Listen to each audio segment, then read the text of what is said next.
Oy, magandang araw. Magandang araw mga kababayan,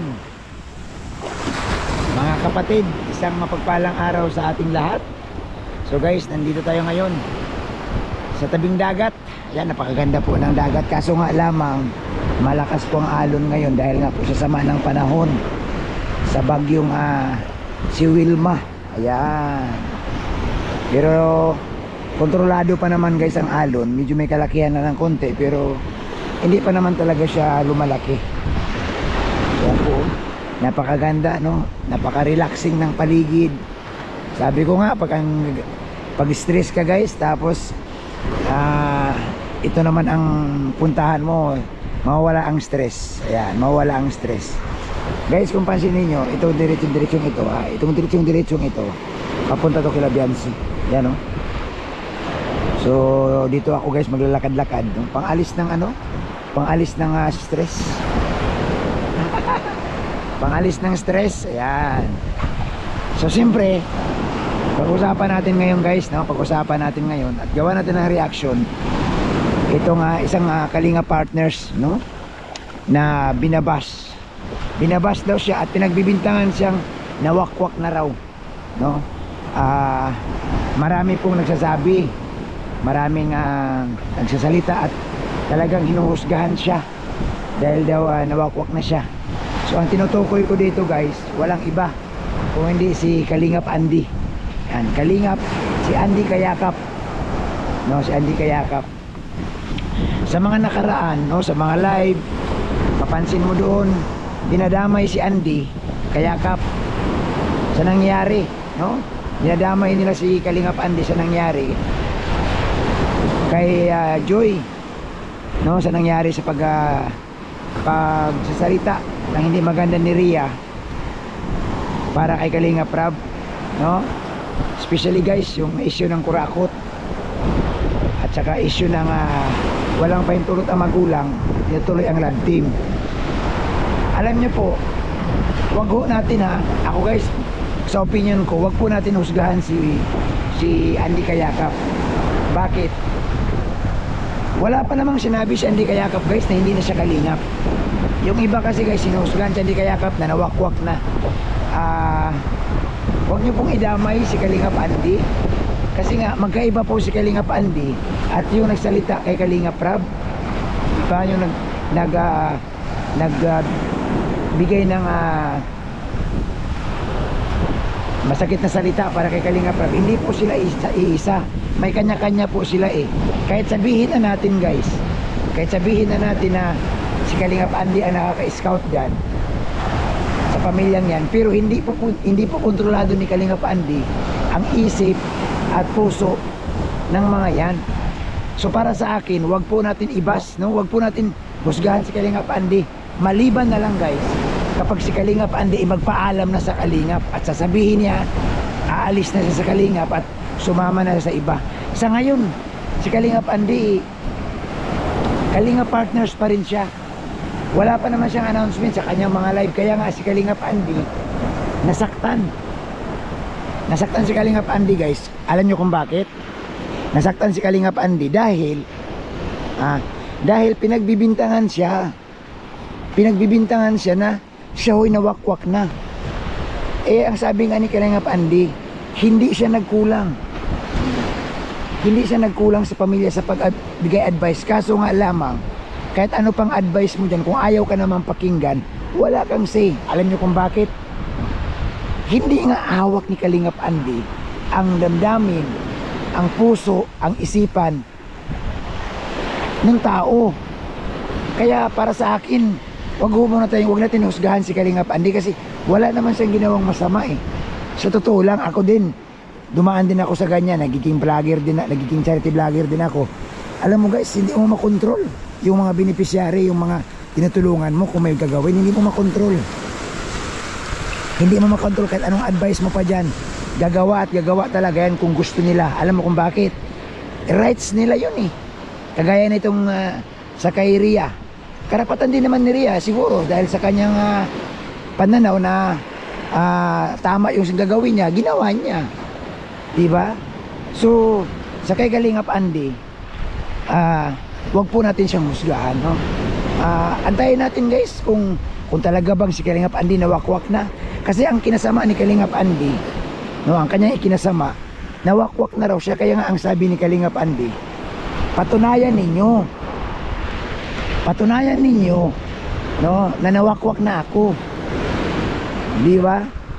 Si Kalingap Andy, sa nakikita ko, bilang isang Kalingap Andy kayakap, tapat yan kay Kuya Bal eh.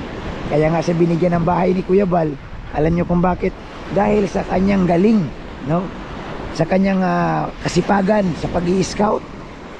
Kaya nga siya nabigyan ng bahay ni Kuya Bal. Nakita ni Kuya Bal guys na si Kalingap Andy isang masipag na scouter. Kaya ipinagkatiwala sa kanya ang bahay. Ako sa totoo lang, hindi ako maniniwala na si Kalingap Andy nawakwak na. Maaari siguro na si Kalingap Andy tinutulungan ng mga sponsor. Normal yun eh, kasi nga si Kalingap Andy isang charity vlogger at mayroon siyang mga beneficiary, at yan ang gustong tulungan ng mga sponsor na wala na sa Kalingap. Pero hindi ibig sabihin dahil tinanggap ni Kalingap Andy yan, siya yung nawakwak na. Hindi po. Iba po yung ibahin natin ha. Iba yung pagwakwak. Ang pagwakwak kasi guys, ibig sabihin nakuha ka na. Ako, maniniwala lang ako na nawakwak si Kalingap Andy kung siya ho'y umalis na sa Kalingap at dahil nagpaalam na siya ho'y ayaw na sa Kalingap. Yun na. Pero sa ngayon wala pa siyang binibitawang salita guys. Sa ngayon guys, wala pa binibitawan si Kalingap Andy. Anong sinasabi ni Kalingap Andy? Patunayan ninyo kung ako ba'y nawakwak. So wala man tayo maibigay na patunay. Hindi po basihan ang pagtanggap mo ng sponsor, ng tulong ng mga sponsor na hindi nakalingap. Hindi man po ibig sabihin na pag tinanggap mo yun, nawakwak ka na. Hindi eh. Kumbaga iba yun tumulong sila dahil sa beneficiary ni Kalingap Andy. Hindi sila tumulong para kunin si Kalingap Andy, para dalhin nila sa kanila. Yun yung pananaw ko. Yun ang pananaw ko guys. Kaya magdandahan din naman tayo, no? Kasi sa ngayon na-stress si Kalingap Andy. Ramdam ko may sakit si Kalingap Andy. Tapos ganito pa yung kanyang maririnig na sa lahat ng live nababasa ni Kalingap Andy na siya nawakwak na. Kumbaga siya pinagbibintangan na. Ibahin natin guys, kasi si Kalingap Andy wala man siyang sinabing masama kay Kalingap Rab. Wala siyang sinabing masama kay Kalingap Rab eh. Doon natin guys, doon tayo mambabas, no? Sa nagsasabi ng masama kay Kalingap Rab, di ba? Pero yung tao naman na nandyan lang, wag natin gawin. Ang pananahimik ni Kalingap Andy, hindi ibig sabihin na siya nawakwak na. Kasi ang nangyari kasi, dahil tahimik si Kalingap Andy, pinagbintangan na nilang nawakwak na si Kalingap Andy. May sakit yung mama, no? At tinarangkaso yung mama. So siguro wag muna tayong manghusga agad-agad, no? Manatili tayong mahinahon, no? Manatili tayong mahinahon. Wag tayong mawala ng pag-asa. Ako bilang Kalingap partners, no? Naniniwala pa rin ako na si Kalingap Andy isulid kay Kuya Bal. No, sulit kay Kuya Bal. Hindi yan hindi yan sasama sa kabilang grupo. Hindi yan masama sa kabilang grupo. At yun nga, muli ulitin ko, hindi kontrolado ni Kalingap Andy yung kanyang mga beneficiary. Kahit sino naman eh. Wala ka dun eh. Kahit hindi naman ikaw magulang yan. Di ba? Hindi naman ikaw nagpalaki sa mga yan. Hindi mo yan makukontrol. Ganun talaga, no? Mahirap yan, hindi makukontrol. Kagaya niyan, kung anong gusto nilang sabihin kay Kalingap Rab, sasabihin nila, rights nila yun. Yun nga lamang, pagkatapos niya may kakibat yan na consequence. Ngayon kung mababa sila dahil sa kanilang ginagawa kay Kalingap Rab, alangan sisihin nila yung viewers. Siyempre opinion yun eh, no? Labanan dito ng opinion guys. Tinitingnan ng viewers dito yung anong ugali mayroon sila. Pero wag naman natin idamay na si Kalingap Andy parang dahil galit kayo doon sa isa, idadamay nyo na si Kalingap Andy. Wag pong ganun, no? Hindi rin po ako sang-ayon sa ganun, no? Sa ngayon guys, wala pa ako nakita para husgahan natin si Kalingap Andy. Wala pa ako nakita talaga na nagdeklara siya na ako hindi nakalingap. Hindi man yan gagawin ni Kalingap Andy siguro, or baka naman pag ginawa ni Kalingap Andy yan, magpapaalam ng maayos. Pero sa tingin ko guys, hindi. Dahil isa sa mga charity vlogger na binigyan ng bahay ni Kuya Bal ay walang iba kundi si Kalingap Andy Kayakap. So mabigat na hamon yan, mabigat na bintang yan na si Kalingap Andy inawakwak, malabo. So yun naman po guys, no, yung ating maiksing reaction, maiksing vlog. Salamat din po sa lahat.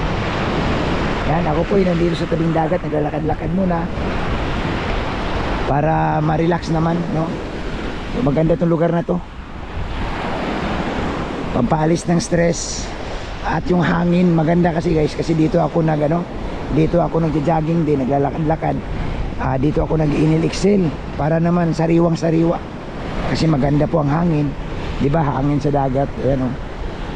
So salamat sa inyong lahat. Abangan niyo po guys ang ating susunod na reaction video. At syempre, huwag pong kalimutan sa i-subscribe niyo po ang ating YouTube channel, Bobby TV 143. Yan po. At paki-like, paki-share po. Maraming salamat. Isang mapagpalang araw sa lahat.